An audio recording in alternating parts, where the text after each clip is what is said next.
This is HUPcast, the short, sharp podcast from the Hands Up project. Hello and welcome to the Hands Up project podcast.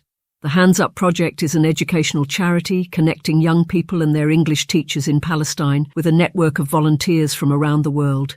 In creating this podcast, we hope to amplify the voices of our friends in Gaza. The messages we are receiving from them are asking us to do one thing: tell the world their stories before it's too late. Easy, dear. Everything will be alright. Calm down. Come here, my son. Your daughters are great. Every girl has her own dream, and she enjoys her life as it is. Don't push them very soon or very hard. We are in 2017. We can't push years. Take things slowly. And you, granddaughter, come here. Don't let anyone destroy your dreams of your future. Live life happily and normally.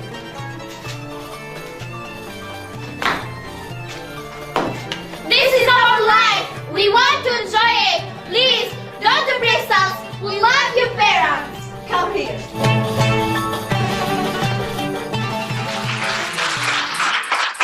Hello everybody, my name is Shaza. I was the grandpa in the play. First, I will say why we did this play, Live Your Life. We discussed a very big problem here in Palestine.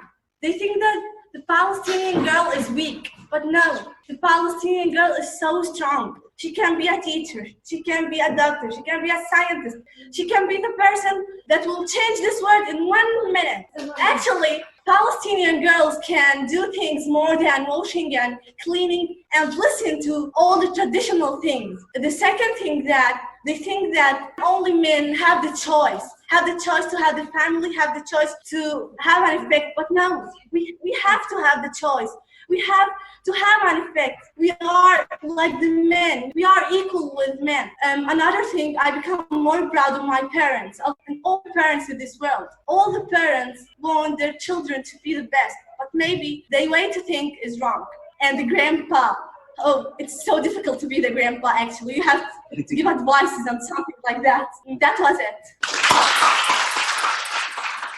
You've just listened to Shaza Ahmad, a 13-year-old girl in Gaza, speaking via Zoom to around 200 teachers of English in Croatia at a conference for English teachers at International House Split. Prior to speaking, Shaza and her friends from Beit Hanun in northern Gaza had just performed the play Live Your Life, also via Zoom, in what was one of the first ever performances of what we later came to call remote theatre. The play, starring Shaza as the grandfather and written by Shaza herself, was one of the winners of our first ever playwriting and performing competition. Not long after this remote performance, the whole cast and their teacher, Rinan, travelled to the West Bank and performed it at Al Rawad Cultural Centre in Bethlehem and also at the Freedom Theatre in Jenin to huge, rapturous audiences of young Palestinians in both places. As well as being a brilliantly acted and beautifully crafted piece of theatre, Live Your Life has an important and universal message to parents everywhere.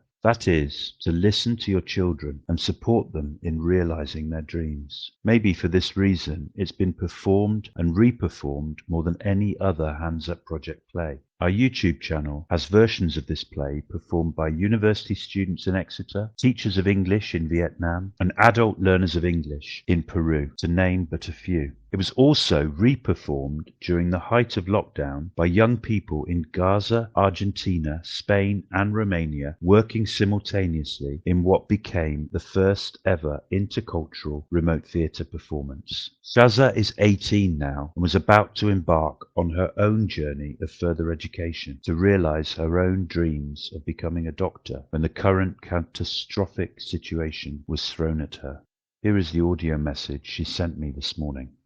Hello everyone, this is Gaza Shaza here from Gaza. It's totally something that cheers me up when I talk about my experience in the Hands Up project. I've participated in several activities organized by the Hands Up, but maybe the iconic participation, according to me of course, was Live Your Life. I believe it was a milestone, of course, in my life as a student, for sure.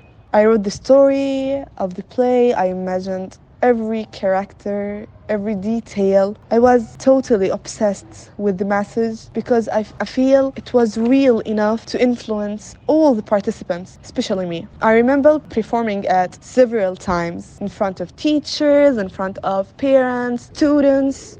I remember each time. Every time was iconic for me. I traveled to the West Bank to perform it, but the most, let's say, priceless time was when I performed it to the kids there. I knew that there's borders between us, so I don't know how they will accept me or accept this message, or I don't know. I was a kid, but I understood that there is no border that can destroy the connection between all the Palestinians. Unfortunately, I'm now talking about these priceless memories while I'm suffering. Thanks God, I still can call myself a survivor, but I don't know how much this title will suit me. I believe it's not that vital to talk about the situation I'm living here, far away from my home, because people around the world have seen a tiny part of our suffering, but I believe it's enough. It's enough to make them move, because we're not heroes. Gazans are not heroes. We're not some characters came from a fairy tale. No, we're just humans. And it's killing me the fact that we have to say that we are humans.